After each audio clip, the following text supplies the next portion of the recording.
Round 4 of the Tata Steel Chess 2025, and what a round we have had.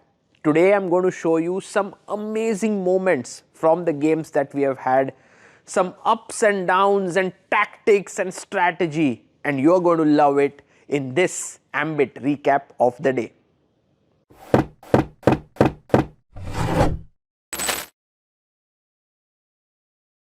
Let's first turn our attention to a very interesting game that took place between Arjun Erigaisi and Vladimir Fedosiev.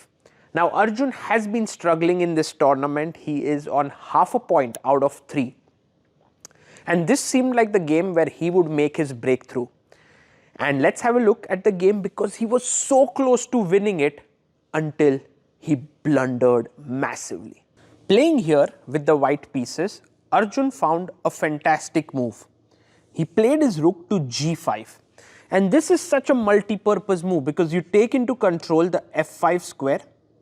You also are ready to double the rooks, and in general it's a beautiful move. Fedosiev came in with his knight attacking the queen. The queen moved forward threatening a mate. The pawn came forward now to g6.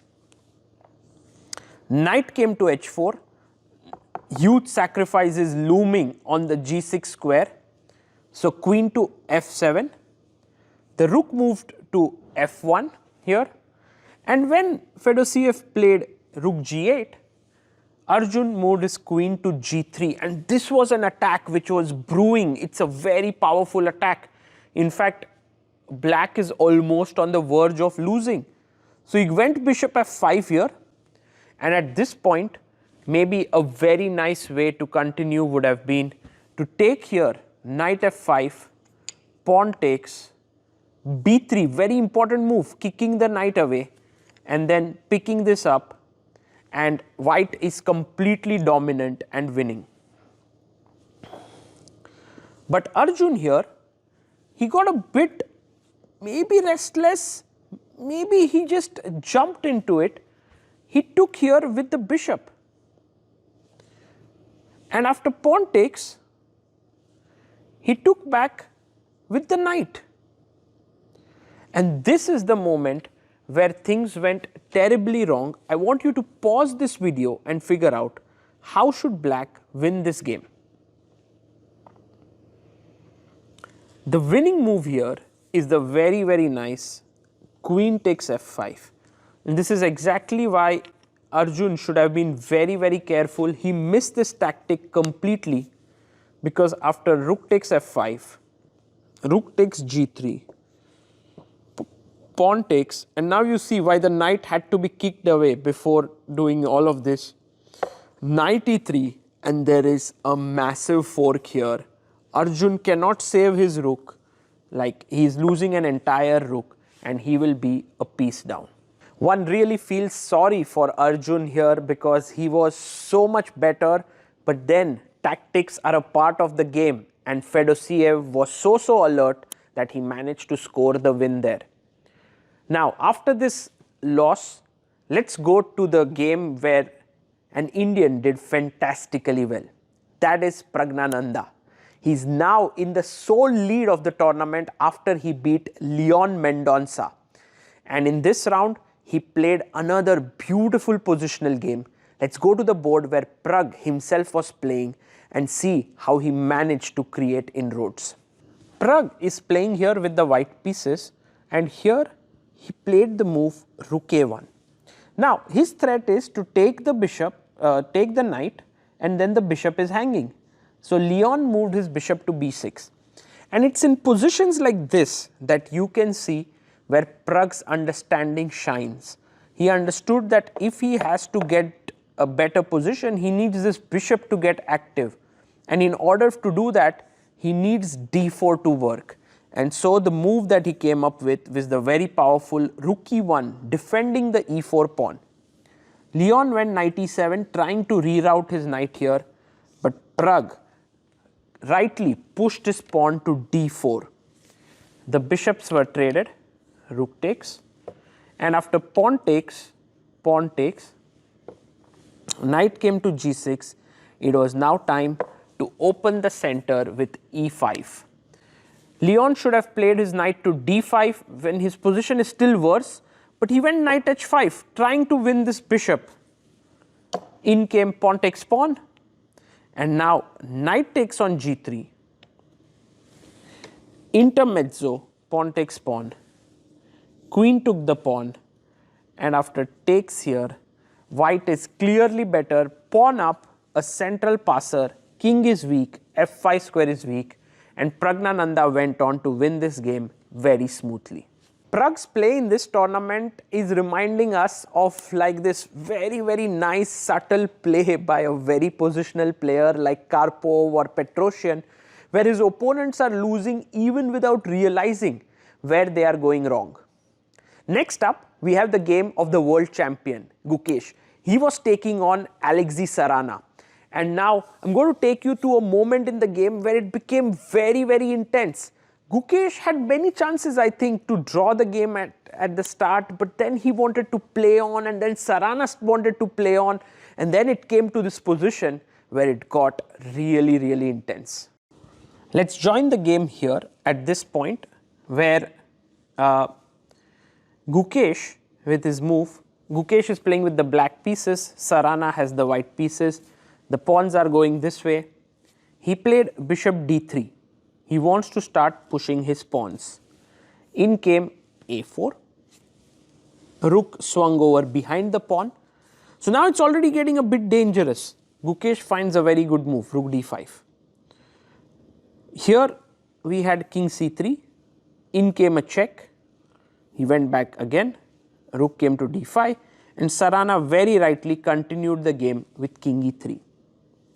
Gukesh now could have played king e6 so that if f5 he can take it and the game ends in a draw and keep the king here, but he went king c5, which is also fine in this position. f5 was played, king went to b6, in came a check, king b7, and now came a very important moment, g6. Fantastic move by white, really testing black. Because if you take here, which looks very natural to win the rook, now comes f6, a3, f7, a2, you make a queen, I make a queen and a check, and you lose the queen and the game is gone. So clearly this cannot be played here.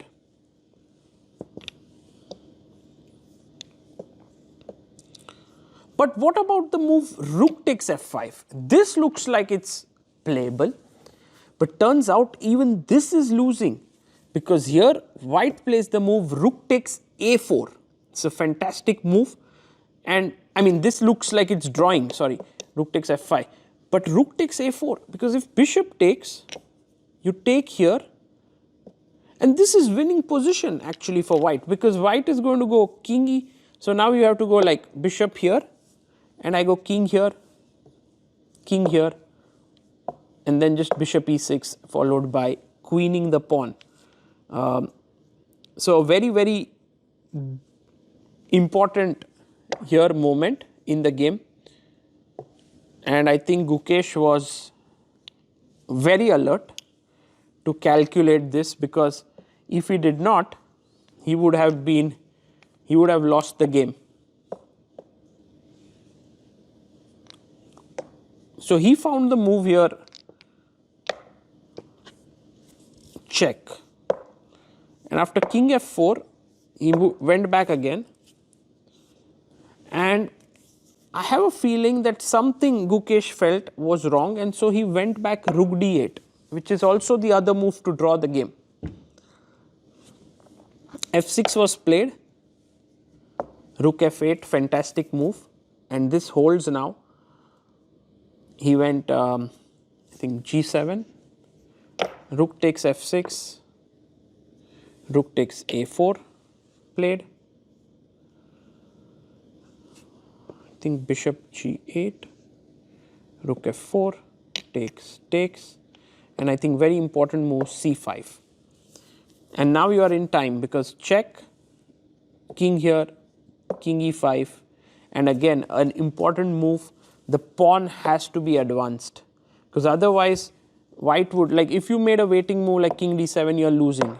Bishop d5, bishop h7, king f6, and I'm going just here and you are lost. So c4 was extremely important, because now if bishop d5, I have c3, bishop g8, c2, bishop b3, queen, and he also made a queen and they agreed to a draw. So a very interesting game filled with a lot of possibilities, and Gukesh managed to hold it to a draw. I don't know what to say about Gukesh's play there. Definitely defense was top notch, but whether he had to get into that position and reach there was unclear. But then again, he's a fighter, and sometimes when you keep fighting, you land up in such positions, and it's part of the game. The next game that I want to show you is an absolute miniature and the most beautiful game of the round. It was Harikrishna who scored his second win of the tournament, this time against Max Warmerdam. And Max was very well prepared out of the opening.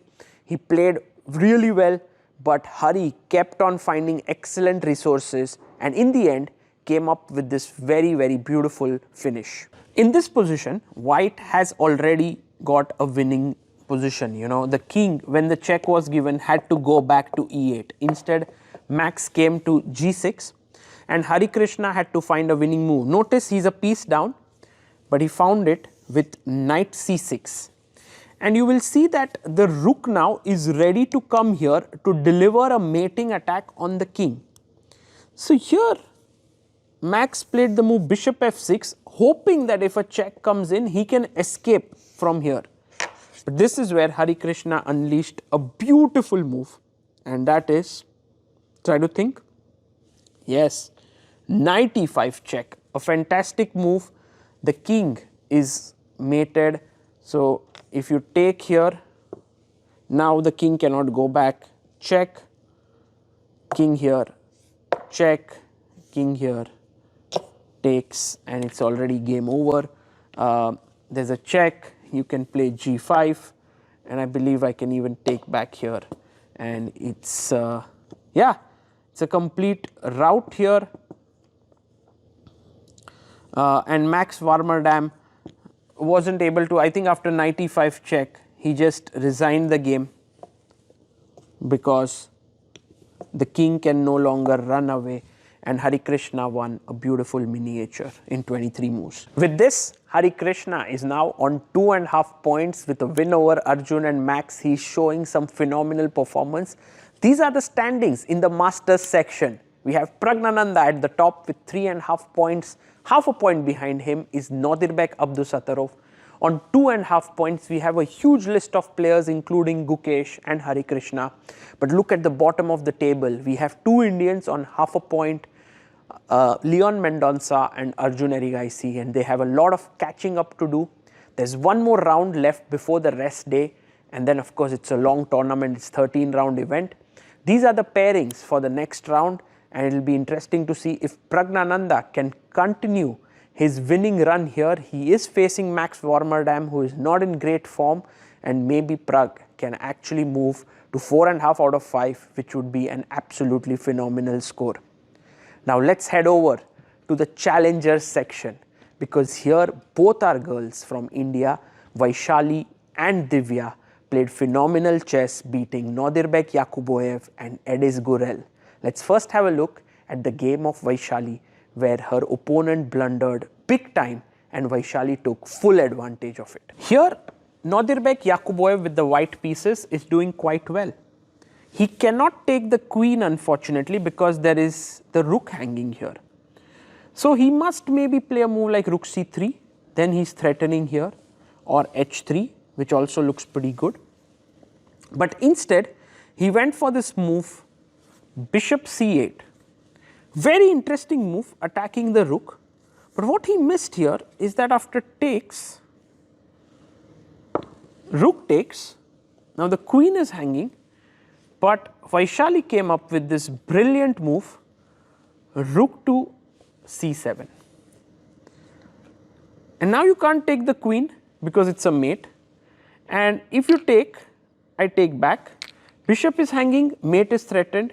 Let's say you go back, I give a check, you go here, I take, you take back, and now knight takes e3, attacking the bishop, and also the knight is hanging.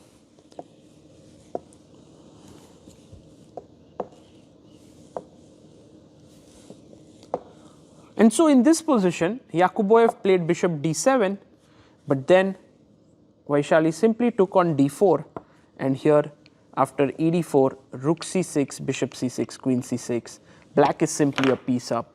So Yakuboev resigned, and Vaishali went on to win this game and scores her second win in this tournament. That was a very impressive win by Vaishali. And Divya was also facing a very strong opponent. Edis Gurel is one of Turkey's top youngsters. He's 2.6, 2.4 rated. But Divya managed to outplay him somehow in the opening, in the middle game, even in the end game. And I want to show you a very interesting moment where Divya managed to kind of positionally outwit her opponent. You can see here Divya has a nice position with the white pieces. She's dominating here. But Edis had this move rook a4 planned, and his point was, this pawn is hanging, it will be equal material, I will be fine, because if you play g3 trying to protect the pawn, it's already a checkmate here. But Divya here came up with this very classy move f3, very strong move, and after rook takes h4, she went e4, and you can see that this bishop is trapped here. And after rook b7, she slowly and steadily managed to weave the net around the king, also attacking this pawn here with knight d6, knight e8. It became very difficult to defend, and she went on to win a brilliant game here. That was Divya's first victory in this tournament, and I'm sure it will boost her confidence immensely. She's now on 1.5 points, and these are the standings in the challengers. We have Vaishali half a point behind the leading pack, and she's playing really well here. Also Divya is on 1.5 points, and these are the pairings for tomorrow for the next round, for the 5th round. And we hope that this remains to be an interesting section where both Vaishali and Divya can do well. But clearly this youngster, Lu Miaoi, is someone that you should definitely pay a lot of attention to. She's playing some amazing bit of chess, and we are all enjoying her brilliant tactical skills. In the open section, in the masters section, in the challengers section, we had a fantastic day except for Arjun's blunder, but we hope that round number 5 will be even better. For now, this is Sagar Shah signing off. I hope you enjoyed the Ambit recap of the day. Bye-bye.